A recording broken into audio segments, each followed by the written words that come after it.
ظاہر ہے نبی کو پتا ہے کس کا کتنا نقصان ہے، سب کا پورا کرنا ہے۔ سرکار بیٹھے اور آپ نے بانٹنا شروع کیا۔ صحابہ کہتے ہیں کہ ایک آدمی آیا اور اس نے حضور کے پہلو میں کھڑے ہو کے کہا اعدل یا محمد، محمد عدل کرو، تم تقسیم وہ نہیں کر رہے جس پہ رب راضی ہو۔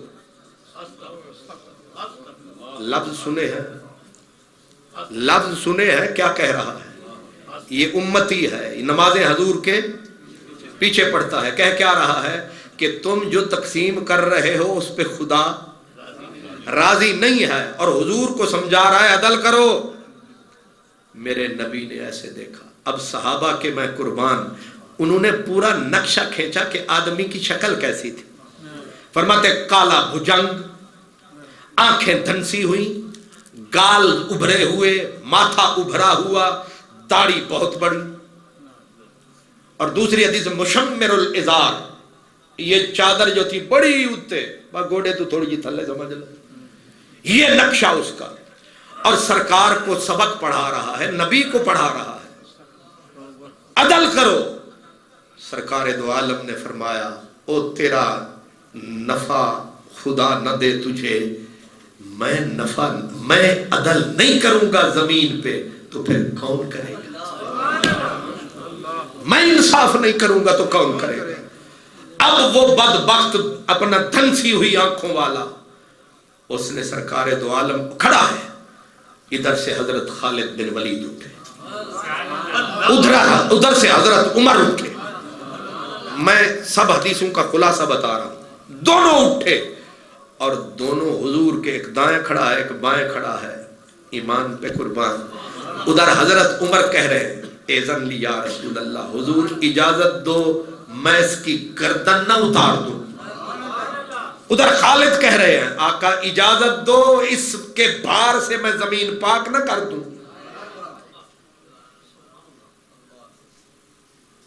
دماغ میں تو کچھ اور، بزرگ کہتے ہیں کہ اے نہیں پوچھ رہے کہ حضور مسلمان رہا ہے کہ نہیں سمجھ آ رہی، پوچھنا تو اے چاہیے سی کہ جس نے آپ کی بے ادبی کی ہے یہ مسلمان ہے کہ نہیں، یہ کافر تو نہیں ہو گیا۔ انہوں نے پہلے فیصلہ کر لیا کہ جو اتنی بول گیا ہے وہ مومن رہا ہی کب ہے۔ اب صرف نبی کا وجود بیچ میں ہے، یہ بے باکی ہوگی کہ نبی کے ہوتے ہوئے بن پوچھے گردر اتارے، فیصلہ کر کے آئے تھے کہ اتنے لفظ کہتے ہی اسلام سے فارغ ہو چکا۔ پوچھا کیوں؟ پوچھا اس لیے کہ نبی کے سامنے بے باکی نہ ہو جائے۔ اب سرکار نے ایک لفظ یہ فرمایا تمہیں اجازت دے دوں، یہ بدبخت پروپیگنڈا بڑا کرتے ہیں، کہیں گے محمد اپنے صحابہ کو مارتا ہے، اللہ اکبر۔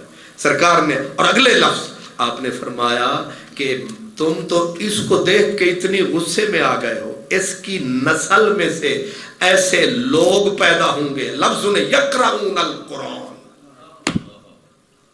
قرآن پڑھیں گے تجوید کے ساتھ، کھرا کر کے، عین عین کے مقام سے نکلے گی، ہے کے مقام سے نکلے گی، تسی آکھو گے اتنے نہ بچہ داخل کراوی،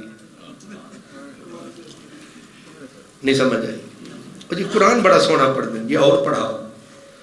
سرکار نے فرمایا قرآن کو پوری تجوید ہر لفظ اپنے مخرج سے ادا کریں گے، اور ایک حدیث میں یدعون الی الخیر، ہر وقت پھر رہے نیکی کی دعوت، نیکی کی دعوت۔ ایک میں یدعون الی کتاب اللہ، اللہ کی کتاب کی طرف دعوت، اور آگے سرکار دو عالم نے فرمایا یہ سب کچھ کے باوجود، فرمایا عمر، حضرت عمر الرٹ، فرمایا ایسی نمازیں پڑھیں گے تو اپنی نمازوں کو حقیر سمجھے گا کہ میری نماز تو ہے ہی نہیں، اتنے بڑے نمازی۔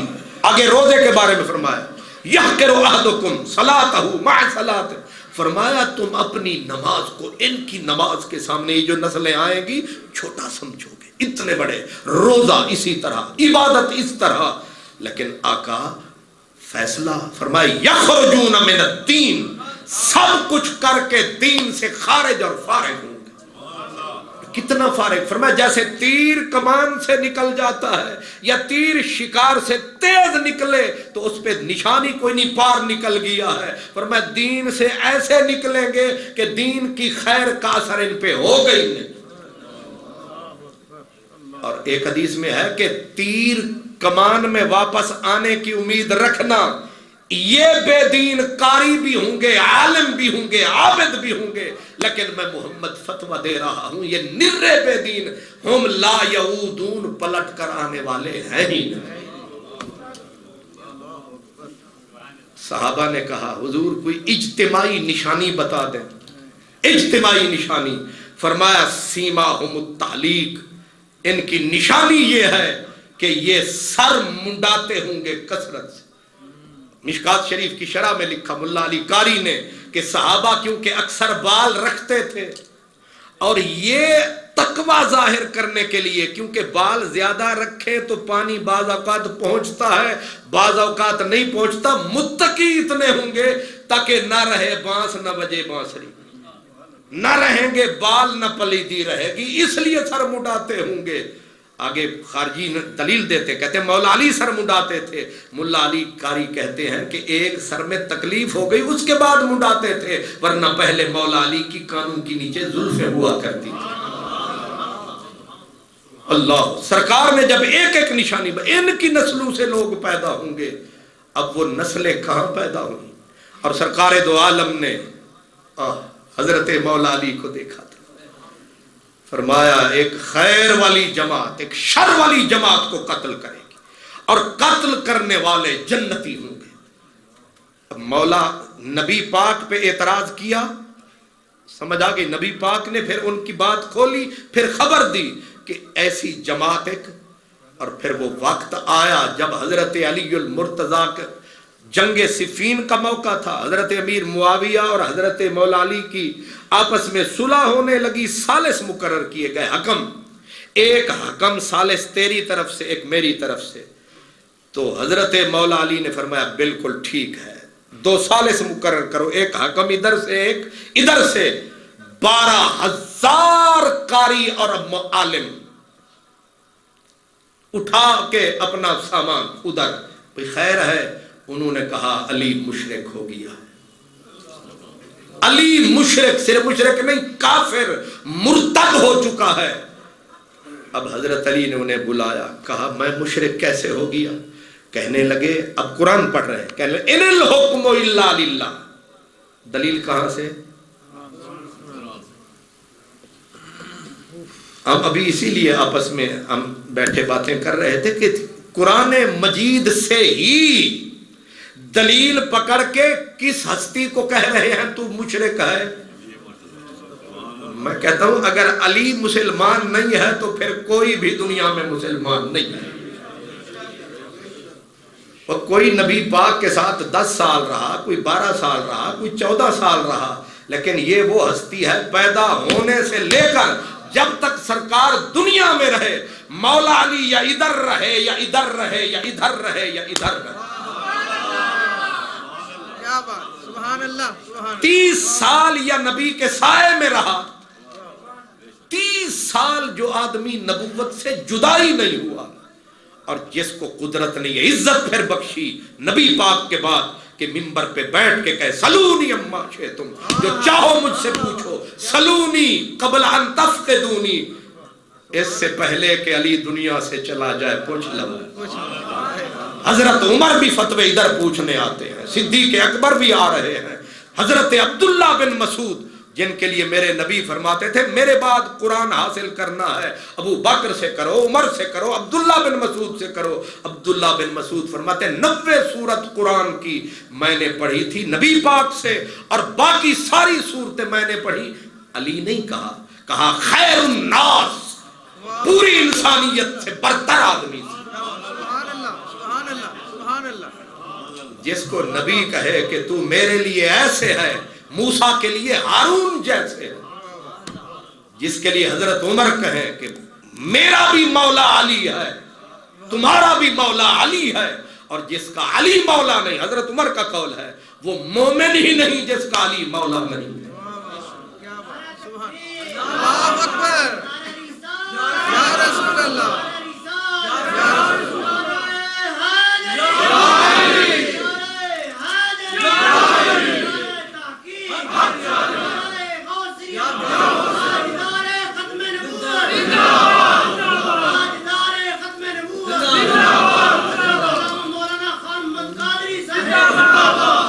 جب صحابہ اور رسالت سے کٹ کے قرآن کے ترجمے سمجھے جائیں گے تو پھر علی بھی مسلمان نظر نہیں آئے گا.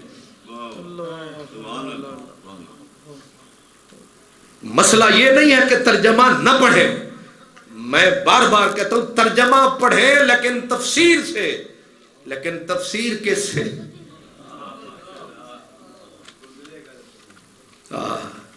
ترجمہ پڑھیں تفسیر سے، اور تفسیر بھی کسی اس سے. اللہ اکبر. مولانا اسحاق صاحب ایک اہل حدیث صاحب گزرے، یعنی فیصلہ وہ جو کوئی تیسرا بندہ کرے. اس سے کسی نے پوچھا کہ قرآن مجید کوئی اگر نیا بندہ سمجھنا چاہے اردو زبان میں تو کیا کرے؟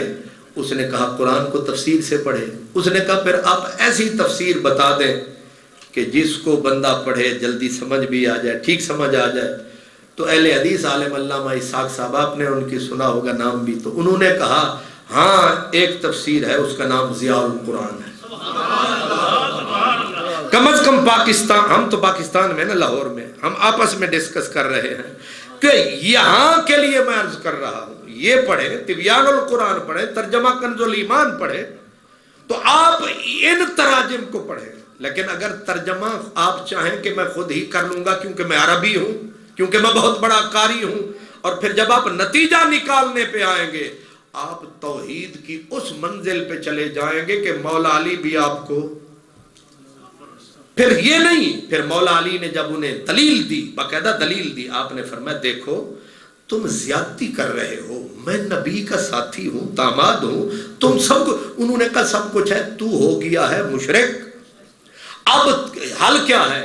انہوں نے کہا تو پہلے ایڈمٹ کر کے تو مشرک ہو گیا، مان کے تو مشرک ہے. اچھا یہ مانو، پھر کہنے لگے پھر توبہ کر. کیا کہنے؟ اب مجھے بتائیں جن کی توحید کا معیار اتنا اونچا ہو کہ جن کو نہ نبی نہ علی پورا اترے، آپ کس کھیت کی مولی؟ ہم کس باغ کی مولی ہیں کہ ہمیں یہ مومن مانیں گے؟ قدم قدم پہ وہی بات، داتا جس نے کہہ دیا مشرک. میں وضاحت کر چکا کہ داتا صفت اللہ کی، لیکن جو اللہ کی صفتیں ہیں وہ سارے پی کے ہم بیٹھے ہیں. حافظ اللہ کی صفت ہے، عالم. اب حضرت مولا علی کو کہتے تو مشرک ہو گیا ہے، اور صرف مشرک نہیں ہو گیا، توبہ کر. توبہ نہیں کرے گا تو کیا کرو گے؟ کہنے لگے ہم لڑیں گے تم سے، ہم تجھے مار ڈالیں گے. نتیجہ کیا ہوا؟ حضرت مولا علی پہلے سمجھاتے رہے، پھر یہ نہیں کہ صرف یہ زور دے کے کہا کہ میں جو کہہ رہا ہوں، صرف یہ نہیں کہ میں صحابی ہوں، میں علی ہوں، نہیں. انہوں نے کہا 5واں سپارہ پڑھو، فَبْعَثُوا حَكَمًا مِّنْ أَهْلِهِ وَحَكَمًا مِّنْ أَهْلِهَا. اگر خامند اور بیوی کی لڑائی ہو جائے، قرآن کہتا ہے ایک ثالث ادھر سے لے لو، ایک ثالث ادھر سے لے لو. فرمایا ایک گھر کو سنوارنے کے لیے تو قرآن کہتا ہے ثالث مان لو. تو جہاں اتنے سارے قتل ہو رہے ہیں، بچے یتیم ہو رہے ہیں، وہاں ثالث کہتے ہو ان الحکم الا للہ، ان الحکم الا للہ. ان بھی جماعتوں کو دیکھو تو الا للہ سے آگے کچھ نہیں ہے. للہ الامر، للہ الامر، اللہ اللہ اللہ اللہ. جناب والا یہ وہ خارجی ہے. اب حضرت مولا علی نے حل کیا نکالا؟ آپ نے فرمایا دیکھو جب تک تم کوئی زیادتی نہیں کرتے تم میرے ساتھ رہو گے، مال غنیمت میں سے حصہ دوں گا، کعبے کی طرف منہ پڑھ کر کے نماز پڑھو گے، کچھ نہیں کہوں گا. لیکن اگر تم نے قدم بڑھایا تو پھر میں مجبور ہوں گا. انہوں نے قدم بڑھا دیا، نکلے وہاں سے ہزاروں کی تعداد میں، نہروان میں جا کے اپنی چھوٹی سی حکومت بنا لی. اب جو بھی آدمی ان کے عقیدے کو نہیں مانتا تھا بالکل وہی کچھ کرتے تھے جو پاکستان میں طالبان کرتے رہے، داعش ادھر عرب ملک میں کرتے رہے، اسی طرح کرتے. حضرت عبداللہ ابن خباب الارت رضی اللہ تعالیٰ عنہ بیوی سمیت کچھ ساتھیوں سمیت ان کے اس مقام سے گزرے، صحابی رسول. آپ پکڑ لیا ان کو، پکڑ کے کہا کہ تو بتا تو علی کے بارے میں کیا کہتا ہے. اب جان بچائیں کیا کریں؟ حضرت سیدنا عبداللہ نے فرمایا علی تم سے بڑا عالم ہے، تم سنت کے دعوے دار ہو، علی تم سے زیادہ سنت رسول کو جانتا ہے. انہوں نے کہا پھر اس کا مطلب تو اس کا ہم عقیدہ ہے ہمارا نہیں. پکڑا، پہلے رسیوں سے پکڑ کے انہیں زمین پہ ڈال دیا. بیوی کو پکڑا، بیوی کو پکڑ کے اس کو ذبح کیا. پھر بیوی ان کی حاملہ تھی صحابی رسول کی، ان کا پیٹ چاک کیا، بچہ نکالا، بچے کو نوکے سینان پہ چڑھا دیا. آپ کو تصویر سمجھ آ رہی ہے؟ جو کچھ داعش کرتی رہی، جو کچھ یہاں ظلم ہوتا رہا، اب ان کے بچے کو پیٹ سے نکاح. میں پوچھتا ہوں، چلو صحابی سے ان نے کوئی قصور کیا ہوگا، ان کی بیوی نے، وہ جو بچہ پیٹ میں تھا اس کا جرم کیا تھا؟ اس کو انہوں نے ایسے بچے کو ایسے ٹانگ دیا. اب وہ تڑپ رہے تھے رسے کے اندر پکڑے ہوئے. وہیں پر ایک کھجور گری، جو ذمی عیسائی تھے ان کی کھجور گری جس باغ کے اندر ان کو پکڑا ہوا تھا. تو ایک خارجی نے ایک کھجور اٹھا کے ابھی منہ میں ڈالی، دوسرے نے ہاتھ پکڑ لیا. اس نے کہا خبردار، یہ تقوی کے خلاف ہے. آپ نہیں سمجھے میں کیا کہہ رہا ہوں؟ تقوی و طہارت پاکیزگی کی اس منزل پہ کہ کسی ذمی کی کھجور بھی نہیں کھاتے کہ یہ مشکوک ہے، ادھر تقوی کا یہ عالم. ایک اور بھی بات بتا دوں، اسی منزل پہ یہ جو یہودی عیسائی ان کے ہاں خنزیر بھی تھے، ایک سے صرف وہ کچوکا لگ گیا تلوار کا خنزیر کو. اب دوسرے خارجی نے کہا اس سے جا کے معافی مانگ، تو نے اس کے خنزیر کو کچوکا لگا دیا ہے، کہیں اللہ اس گناہ میں پکڑ نہ لے. اب ادھر تقوی طہارت کا یہ عالم، ادھر صحابہ کی بیویوں کے سینے چاک ہو رہے ہیں، بچے ان کے ٹانگے جا رہے ہیں. اسی کے نتیجے میں مولا علی نے فرمایا اب بس ہو گئی. پھر مولا علی آئے اور فرمایا اب تمہیں میں مزہ چکھاؤں گا کہ ضرب حیدری کیا ہوتی. اب جس وقت چن چن کے انہیں ذبح کیا، ذبح کر کے ڈھیر لگا دیے، صرف 9 بچے. کتنے بچے؟ یہ موحدین، قرآن کے قاری، اتنے بڑے نمازی، اتنے بڑے زاہد، قرآن کی ترجمے اور تفسیریں کرنے والے، لیکن بربادی 2 وجہ سے کہ قرآن اپنی مرضی سے ان کے لیے لکھا ہے مورخین نے کہ یہ صرف قرآن کے ظاہر کو لیتے تھے، جو قرآن کا ترجمہ پڑھا اسی پہ ڈٹ گئے. اب علی بھی سمجھانے آئے پرواہ نہیں، کوئی بھی آ جائے پرواہ نہیں، جو ہم نے پڑھا وہی ٹھیک ہے. آج جتنے فرقے ہیں، یہ ہم جن کا عذاب بھگت رہے ہیں، ہر نویں دن ادھر ٹی وی پہ کوئی بیٹھا ہوا ہے، کوئی ادھر سے، اب نام کیا لوں میں، جتنے یہ طبقے پیدا ہوئے ہیں اسی طرح پیدا ہوئے ہیں، اور اسی طرح ضدی، اسی طرح ہٹ دھرم، اور اپنے سوا کسی کو مسلمان سمجھتے ہی نہیں. میرے نبی نے اس منزل پہ جب حضرت عمر نے کہا میں قتل نہ کروں اس دھنسی ہوئی آنکھ والے کو، سرکار نے فرمایا تھا کہ ایک ان کی نشانی یہ ہوگی یقتلون اہل الاسلام، مسلمانوں پہ قتل کے فتوے مارنے کے لیے تلیں گے، اور یدعون اہل الاوثان، کافروں کو کچھ بھی نہیں کہیں گے. آج وہ سب کچھ ہم آنکھوں سے دیکھ رہے ہیں کہ اپنے ملک تباہ کر رہے ہیں، ان کو کچھ نہیں کہہ رہے. دعویٰ کیا ہے؟ ہم توحید پھیلا رہے ہیں. اڑا دو یہ مزار اویس کرنی کا ہے، یہ شرک ہو رہا ہے، یہ سارا شرک ہے، باقی سب کچھ ایمان ہے. حضرت مولا علی رضی اللہ تعالیٰ عنہ نے جب ان کو ذبح کیا، آگے عجیب بات ہے، مولا علی نے فرمایا ان لاشوں کو اوپر نیچے کرو، ڈھونڈو، ان میں ایک ٹنڈا بندہ نکلے گا، ٹنڈا بندہ نکلے گا، اس کے پہلو پہ اس طرح گوشت ہوگا جیسے عورت کی چھاتی ہوتی ہے، اوپر بال ہوں گے، رنگ اس قسم کا ہوگا، ڈھونڈو اسے. کچھ لوگ گئے، ڈھونڈا نہ ملے. آپ نے فرمایا نہ علی جھوٹ بولتا ہے، نہ علی سے نبی نے جھوٹ بولا. نہ علی جھوٹ بولتا ہے، نہ علی سے نبی نے جھوٹ بولا ہے. یہ نہیں ہو سکتا، تم نے ڈھونڈا نہیں. آپ خود گئے، جب لاشوں کو اٹھا کے پھینکا، نیچے دیکھا تو وہ ٹنڈا نکلا. وہی ایک ایک نشانی. میں اس نبی کے علم کے صدقے،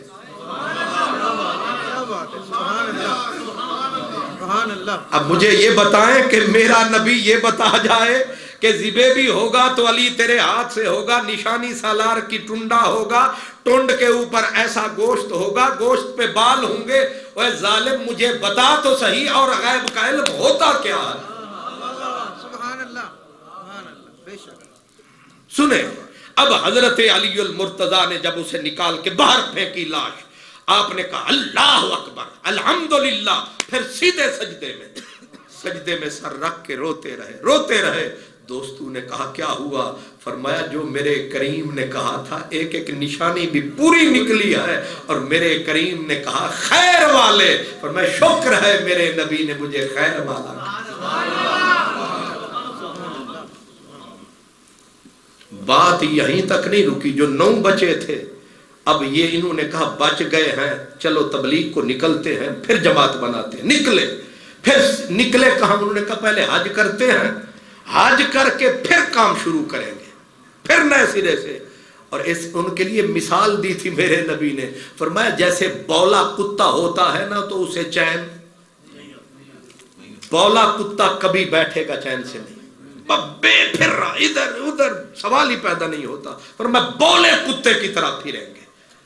اب گئے مکے گئے، پھر مدینے جب جانے لگے تو نیت کیا ہے؟ کہنے لگے آؤ چلیں اس مسجد میں جس میں 50,000 نماز کا ثواب ملتا ہے۔ ہم 50,000 کا ثواب لینے نہیں جاتے، ہم اپنے آقا کی حاضری کا سواد لینے جاتے ہیں۔ علامہ اقبال نے کہا تھا تو فرمودی رہے بتہا گرفتیم ورنہ جز تمہارا منزل نیست۔ آقا آپ نے فرمایا ہم مکے چلے آئے ورنہ منزل تو ہماری آپ ہی تھی۔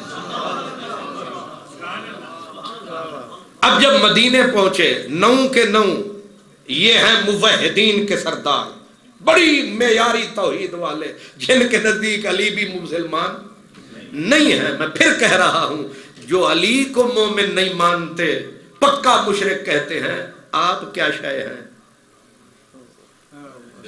ہماری اوقات کیا ہے؟ ہماری توحید کیا ہے؟ اس پہ ان کی آنکھ جگ سکتی ہے؟ اتنی ہائی ان کا پیمانہ ہے توحید کا۔ اب 9 کے 9 گھس گئے مسجد نبوی میں، آگے دیکھا تو حضرت جابر بن عبداللہ انصاری حدیث پڑھا رہے ہیں۔ اب عجیب بات، ٹاپک ان کا کیا تھا؟ ٹاپک ان کا یہ تھا کہ قیامت کا دن ہوگا، میرا نبی سجدے میں سر جھکائے گا، اللہ فرمائے گا میرے نبی ارفع راسک، سر اونچا کر، سل مانگ، جو مانگے گا وہی دوں گا، وشفا تو شفا، کسی کی سفارش تو کر۔ اب حدیث وہ بیان ہو رہی ہے جس میں میرے نبی کی شان ہی شان ہے، اور پھر آگے ہے کہ اللہ فرمائے گا پیارے تو نے سجدے میں سر جھکایا، اب جس کے دل میں پورے گندم کے دانے جتنا ایمان ہے جا انہیں نکال جنت میں داخل کر۔ اب اللہ نبی کو فرما رہا ہے جا، تیری شفاعت کی وجہ سے اس کو بھی ہم بخش رہے ہیں جس کے دل میں گندم کے دانے جتنا ایمان ہے۔ اب نبی کو رب نے پیمانہ دے دیا جا جس کے دل میں اتنا ایمان ہے۔ اب نبی کے اوپر لازم ہے نہ کم والے کو نکالنا ہے نہ زیادہ والے کو، پر بندے ہیں کروڑوں، اور نبی کو پتا نہ ہو سب کے ایمان کا نکالے گا کیسے؟ اللہ اکبر، نہیں سمجھ آ رہی؟ اور سارے مدینے والے نہیں، لاہور والوں کا بھی شفاعت پہ اتنا ہی حق ہے۔ میں پوچھ سکتا ہوں کہ کوئی ملا مجھے بتا سکتا ہے کہ میرے نبی نے آگے رب کو عرض کیا ہو کہ مولا مینوں کی پتا، او تے 14ویں صدی چ 15ویں چاہتن مینوں کی پتا کہ دے دل وچ کنا ایمان ہے۔ نبی پاک جائیں گے جن کے دل میں اتنا ایمان ہوگا 1-2 لاکھ کروڑ، اور اسی صحیح حدیث کے اوپر علماء نے کہا کہ نبی کو یہ بھی پتا ہے کہ تم ایمان کے کس درجے میں ہو۔ میں پوچھ سکتا ہوں جس نبی کو میرے یہاں کا پتا ہے اس کو یہاں کا پتا نہیں ہے؟ سبحان اللہ۔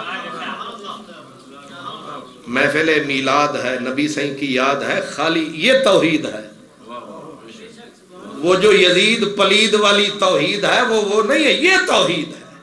اب حضرت جابر نے دوسری حدیث بیان، آگے بیان کیسی حدیث کا حصہ، فرمایا پھر حضور سجدے میں جائیں گے، اب وہ 9 دے 9 بیٹھے سڑ رہے ہیں۔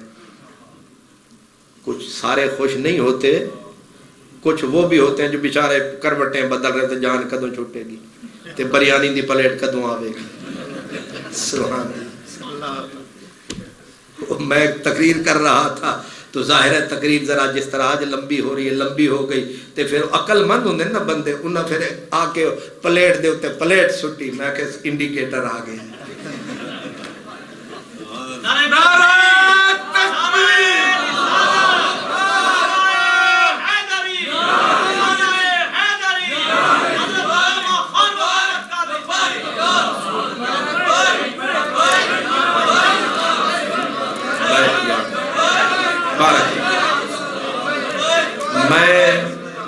میں بریانی کا بھی قائل ہوں، تبرک کا آپ سے زیادہ قائل ہوں، اور آج کے دن تو بہت زیادہ قائل ہوں، لیکن جو تبرک میں آپ کی خدمت میں پیش کر رہا ہوں یہ نت نت ہاتھ لگدا نہیں اے کرما والا ویلا پتہ نہیں نال سبب دے پھر کدوں ہوئے گا۔ دوسرا جو سنایا فرمایا پھر اللہ تعالیٰ حضور دوسرے سجدے میں جائیں گے، کیا میرا نبی، کیا کرم ہے، کیا ہمدردی ہے، ہم نکموں کے لیے پھر سجدے میں۔ پھر اللہ فرمائے گا ہن جنہ دے دل وچ رائے دے دانے جنہ ایمان ہے او لیا۔ اب چاہیے حضور کو کہ میں نوں کی پتہ کہ دے کول کنا ہے، ان حضرات کو کچھ تو توجہ کرنی چاہیے جو کہتے ہیں نبی کو دیوار کے پیچھے کا نہیں، جس کو دیوار کے پیچھے کا پتہ نہیں اس کو یہاں پار کا کیسے پتہ ہے۔ رائی کے دانے کے برابر حضور فرماتے ہیں میں جاؤں گا اخرجہم من النار وادخلہم الجنہ، خود نکالوں گا خود جنت میں ڈالوں گا۔ کیوں؟ فرشتوں پہ اعتبار نہیں ہے۔ حضور اپنے مقام پہ بیٹھے رہے نا کہ یہ ٹھیک ہے فرشتیاں نو بھیجو تے کٹ کے انہاں نو سٹو، لیکن یہاں پر حضرت شیخ محقق فرماتے ہیں تاکہ اے نکلن والے نو پتہ ہوئے کہ اج تو ساڈیاں نمازاں نے تانو نہیں کڈیا، تانو سونے مصطفیٰ نے کڈیا۔ سبحان اللہ سبحان اللہ۔ چلو اس وقت تو یہ کرتے رہے کہ میرے عمل مجھے چھڑائیں گے، آج تو ان کو پتہ چلے کہ عمل پیچھے رہ گئے ہیں، سونی شکل والا آ گیا بھی۔ سرکار تیسرے سجدے میں آئے حضور اوکھا کم میں کسے واسطے منگنا، تو میرے نبی تھاکی نہیں رہے ہمارے لیے مانگ مانگ کے، مانگتے ہی جا رہے ہیں۔ پھر تیسرا سجدہ، پھر تیسرے سجدے سے اللہ پھر فرمائے ارفع راسک، آپ سر نہ جھکائیں۔ مفہوم تو یہ بھی بنتا ہے کہ تو سر بلند رہے، تو سر اونچا رکھ، آج کسی کا سر اٹھنے نہیں دینا، تیرا سر جھکنے نہیں دینا۔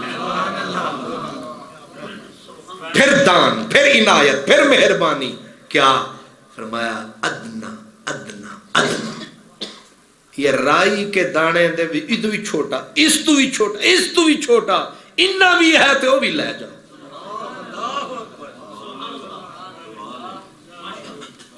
اب جس وقت حدیث پوری ہو چکی تو یہ تو تل ملا رہے تھے موحدین، اعلیٰ توحید والے، نو کے نو جا حملہ آور ہوئے، کہنے لگے او شیخ، او بڑے آدمی، صحابی نہیں ہو، او بڑے آدمی۔ آپ نے دیکھا، سمجھ تو گئے کہ جنہوں نے چین نہیں آیا نبی دی تعریف سن کے، ایک زیادہ ہی نہ توحید پی رکھی ہے۔ اور میں جی کیا کہتے ہو؟ کہنے لگے تیری یہ ساری حدیثیں قرآن کے خلاف ہیں، اور جو حدیث قرآن سے ٹکرائے وہ مانی نہیں جائے گی، لہذا یہ نہیں مانی جائے گی۔ آپ نے فرمایا پڑھو تو صحیح، میں بھی وہ قرآن سنوں جو ہی جن سے یہ حدیثیں ٹکرا رہی ہیں۔ کہنے لگے قرآن میں تو نے نہیں سنا انک من تدخل النار فقد اخزیتہ وما للظالمین من انصار۔ آپ نے مسکرا کے دیکھا، فرمایا لگتا ہے نویں نویں پڑھے ہو، نویں نمازی دے پانی دے کھاپے، انجی ہوندہ ہے نا، تم نویں توحید شاید لگتا ہے پڑھی ہوئے تم نے۔ کہنے لگے زیادہ گلہ نہ کر، تو جواب دے۔ آپ نے فرمایا کہ پھر پڑھو، کہا انک من تدخل النار فقد اخزیتہ، فرمایا استدلال بھی تو کرو نا، دلیل بھی بناؤ اس سے۔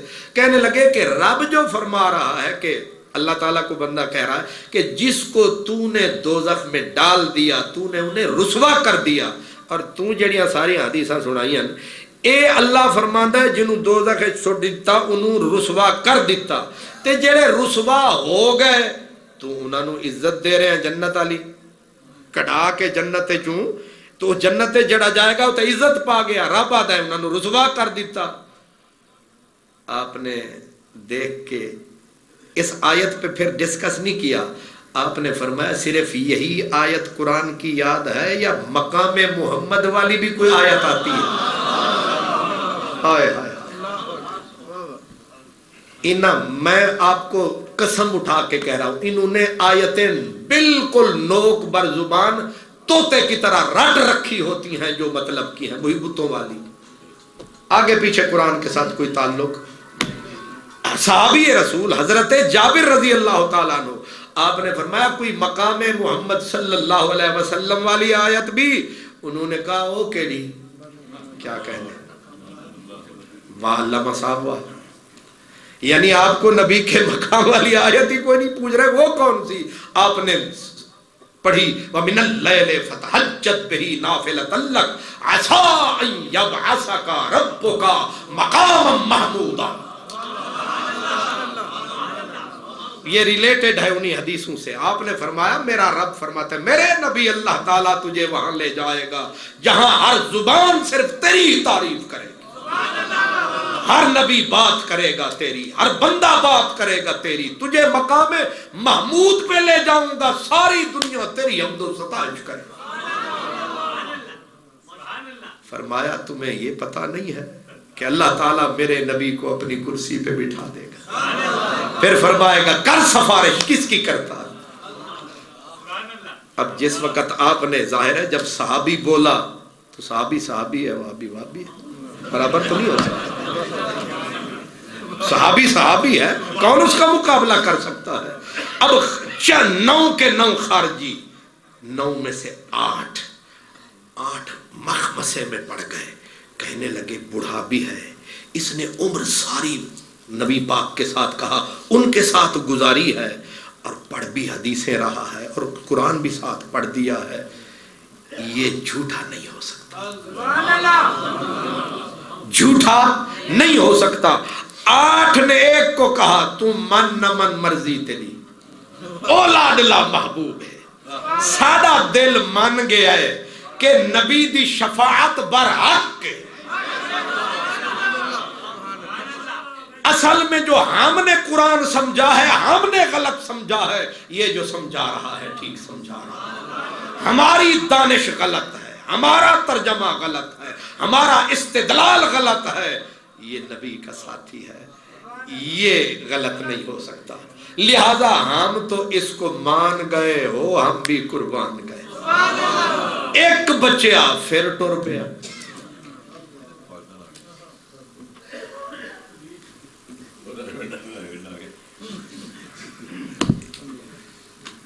اب آپ نے غور فرمایا جن کے عقیدوں توحید کو اتنا اوپر لے گئے، اب میں اس کو بالکل بات کو سمیٹوں، میں یہ عرض کر رہا تھا کہ ان کی توحید کا معیار اتنا اونچا ہے کہ ان کو صحابی بھی مسلمان نظر، ان کو نبی پاک بھی عدل کرتے نظر، نشانیاں میرے نبی نے ساری بتائیں اور آیتیں اب تک وہی پڑھ رہے ہیں جو وہ پڑھا کرتے تھے۔ اب آخر میں حدیث بھی سن لیں، میرے نبی کا آخری خطبہ، اللہ محدثین کہتے ہیں اس کے بعد حضور نے خطبہ دیا ہی نہیں۔ وہ کون سا خطبہ ہے کہ سرکار دو عالم تکلیف کی کیفیت تھی، آپ احد کے مقام پہ آئے، شہداء احد کے مزارات پہ آئے، آپ نے آ کر 8 سال کے بعد شہداء احد کی شہادت کے 8 سال کے بعد دوبارہ سرکار آئے، فرمایا جیسے پہلے جنازہ پڑھا ویسے پھر پڑھ دیا، پھر انہیں سلام کیا اور فرمایا یہ سرکار کا آخری سلام تھا۔ پھر حضور آئے منبر پہ بیٹھے، منبر پہ بیٹھ کے آپ نے فرمایا انی فرط لکم، میں چلا جاؤں تو گھبرانا نہ، میں چلا جاؤں تو گھبرانا نہ، میں آگے چل کے تمہارا انتظار بھی کروں گا، تمہارے لیے بندوبست بھی کروں گا۔ انا شہید علیکم، میں تمہارا نگران ہوں گا، گھبرانا نہیں ہے تم نے۔ میں اگر پہلے چلا جاؤں، پھر سرکار فرمایا مجھے میرے رب کی قسم ہے میں منبر پہ بیٹھ کر اپنا حوض کوثر دیکھا۔ یہ بخاری شریف میں حدیث ہے، اس کے راوی حضرت عقبہ بن عامر ہے۔ عقبہ بن عامر جو مدینے سے پھر چلے گئے تھے، مصر میں جا ڈیرا لگایا۔ آپ کہتے ہیں حضور نے فرمایا میں یہیں بیٹھ کر اپنے حوض کوثر کو دیکھ رہا ہوں۔ پھر آپ نے فرمایا واللہ، اس جملے کے لیے حدیث میں نے پڑھی، واللہ ما اخاف علیکم ان تشرکوا بعدی، میری امت مجھے قسم ہے میرے رب کی تم میرے بعد شرک کبھی نہیں کرو گے۔ سبحان اللہ سبحان اللہ۔ یہ بخاری مسلم سے لے کر تمام کتب حدیث میں یہ اول درجے کی حدیث موجود ہے۔ قسم کھا کے میرے نبی نے کیا فرمایا، واللہ مجھے قسم ہے میرے رب کی تم میرے بعد شرک نہیں کرو گے۔ اب نبی کی قسم پہ اعتبار کریں یا ان پوری جماعتوں پہ اعتبار کریں؟ ایمانداری سے کہو، یہ کہیں کہ داتا صاحب شرک ہوتا ہے، نبی فرماتے ہیں کہ مجھے قسم اللہ کی تم میرے بعد شرک کبھی نہیں کرو گے۔ میں کہہ دیتا ہوں کہ پوری کائنات مل کے سارے قرآن سر پہ رکھ کے کعبے کا غلاف سر پہ پہن کے بھی کہے شرک ہوتا ہے، میں کہوں گا یہ سارے جھوٹے ہیں، سچا میرا نبی۔ حضور نے فیصلہ کر دیا، جس شرک کا کہا تھا وہ ہے دکھلاوا، کہ یہ دکھلاوا ہوگا، وہ مجھ سے بھی ہو سکتا ہے، وہ آپ سے بھی ہو سکتا ہے۔ باقی شرک جلی حضور نے، اور آخری خطبہ، اس کے بعد حضور نے خطبہ دیا ہی، تشریف لے گئے دنیا سے۔ میرا نبی مطمئن جا رہا ہے، انہیں فکر لگی ہوئی ہے یہ دین کے زیادہ خیر خواہ ہے یا میرا نبی زیادہ خیر خواہ ہے دین کا۔ ان کی توحید میں دراڑیں پڑتی ہیں، نبی کو فکر ہی کوئی نہیں ہے۔ فرما رہے مجھے قسم ہے میرے خدا کی تم شرک کبھی نہیں کرو گے، اور لفظ کیا ہے، ما خافو، میں نے ڈر ہی کوئی نہیں۔ کمال ہے، آپ کو ڈر ہی کوئی نہیں، امت آدھی مشرک ہو چکی ہے، شرک کبھی نہیں ہوگا۔ اب آپ کہیں گے کہ شرک کبھی نہیں ہوگا تو تسی جنی آیتاں پڑھیاں، نبی بھی علیم، بندہ بھی علیم، رب بھی علیم، اللہ بھی حافظ، مفتی صاحب بھی حافظ، تے اللہ بھی مولانا، تسی بھی مولانا بڑے بیٹھے ہو، یہ شرک نہیں تو اور کیے؟ سرکار یہ اشتراک لفظوں کا اشتراک ہے۔ اللہ مولانا ہے، ہم بھی مولانا ہیں، فرق کیا ہے؟ ہم آج ہیں کل نہیں ہوں گے۔ کیا بات، نہیں سمجھ آئی؟ اللہ ہمیشہ سے مولانا ہے، اور سانو تساں بنایا ہے، انہوں کسے نہیں بنایا۔ وہ ازلی ہے، وہ ابدی ہے، ہم ہیں کل نہیں ہوں گے، ہم فنا ہو جائیں گے، ہمارا نام ختم ہو جائے گا۔ یہ جو عالم ہے یہ تھوڑا سا محدود سا عالم ہے، دو ورقے کا عالم ہے، دو لفظوں کا عالم ہے۔ لفظ صرف ایک جیسا نظر آ رہا ہے، حقیقت میں اتنا فرق ہے کہ زمین و آسمان سے بہت بڑا فرق ہے۔ اللہ عالم ہے کل شے کا، اس کو علم دیا کسی نے نہیں، وہ ازلی عالم ہے، ابدی عالم ہے۔ یہ جو تجھے عالم نظر آ رہا ہے تھوڑا سا عالم ہے، چھوٹا سا عالم ہے، کل نہیں تھا آج ہے کل نہیں ہوگا۔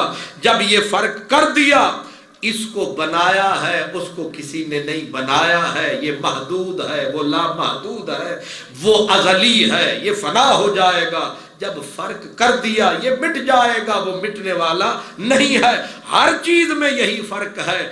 حافظ کا لفظ بھی اللہ پہ آتا ہے، اس حافظ پہ بھی آتا ہے، یہ حافظ فنا ہو جائے گا، اس حافظ کو کسی نے بنایا ہے۔ اللہ کے حافظ کا معنی اور ہے، اس کے حافظ ہونے کا معنی اور ہے۔ اشتراک صرف لفظوں کا ہے۔ اسی طرح کہنا پڑے گا کہ اللہ تعالیٰ بھی رؤوف ہے، پر اس کا رؤوف ہونا اور ہے، نبی کا رؤوف ہونا اور ہے۔ نبی کی رحمت اللہ کے لحاظ سے محدود ہے، مخلوق کے لحاظ سے بے حد ہے، لیکن اللہ کے سامنے وہ قطرہ بھی نہیں ہے۔ اللہ کی رحمت تو سمندر سے بھی بہت ہے۔ جب فرق کر دیا تو شرک کی جڑ ہی کٹ گئی، شرک مٹ گیا، شرک کا نام ہی نہ رہا۔ اس لیے اگر اسی کہنا اللہ کے پاس، اللہ بھی عالم الغیب ہے، نبی کو بھی علم غیب ہے، تو فرق کیا ہوگا؟ اللہ نے نبی کو دیا ہے، اللہ کو کسی نے نہیں دیا ہے۔ جب یہ فرق کر دیا شرک کی جڑی ختم ہو گئی۔ انک لا تہدی، تم ہدایت دے نہیں سکتے، یعنی تم کسی کے دل میں ہدایت پیدا کر ہی نہیں سکتے، اور انک لتہدی، تم ہدایت دے سکتے ہو، میری مشیت کے ساتھ تم اس کو بھی دے سکتے ہو، اس کو بھی دے سکتے ہو۔ میں نے آج، وہ کہتے ہیں ساکی آج میں حد سے گزر گیا، تو آگے میاں صاحب معاف کرنا طبیعت خراب تھی، تو آپ کہیں گے سبحان اللہ صدقے جاؤں، یہ طبیعت خراب تھی اور یہ حال ہے، اگر ٹھیک ہوتی تو پھر کیا حال ہوتا۔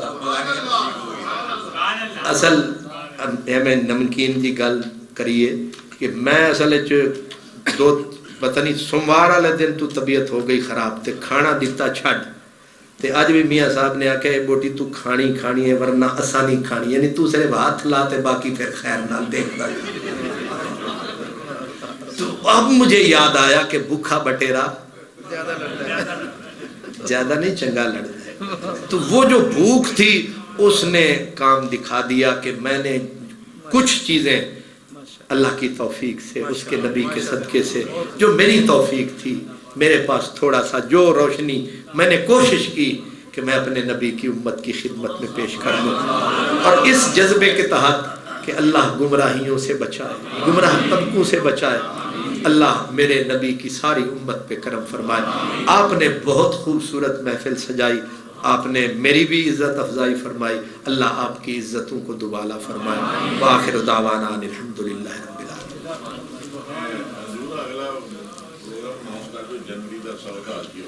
انشاءاللہ آئندہ جو جنوری کا پہلا منگل ہوگا وہ سعود شادی حال میں ہوگا انشاءاللہ۔ مصطفیٰ جان رحمت پہ لاکھوں سلام، شمع ہدایت پہ لاکھوں سلام، شمع بز میں ہدایت پہ لاکھوں سلام، جس سبحانی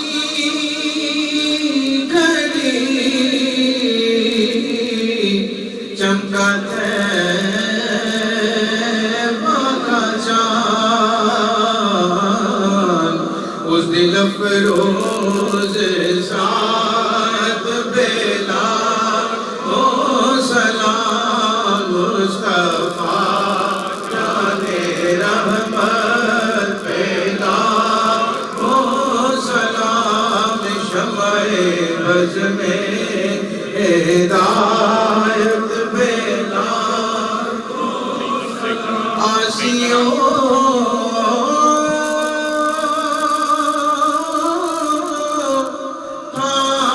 تھام لو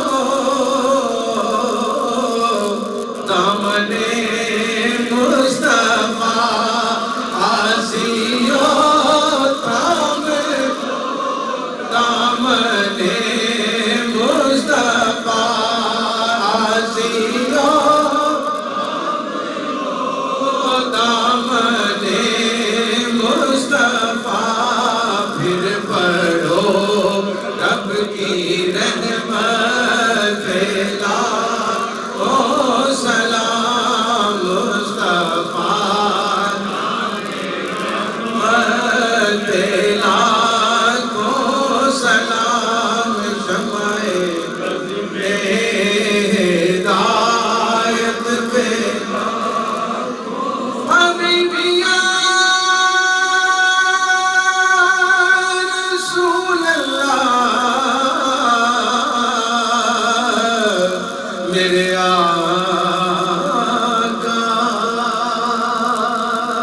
آقا تم جان حق تعالی، افضل تمہیں ہو آلہ مگر حضور والا یہ سگے در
اندر بشر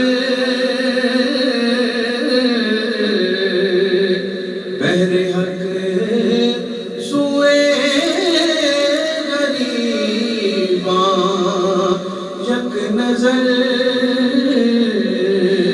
اے خدا کے محترم اکرم رسول یہ سلام آج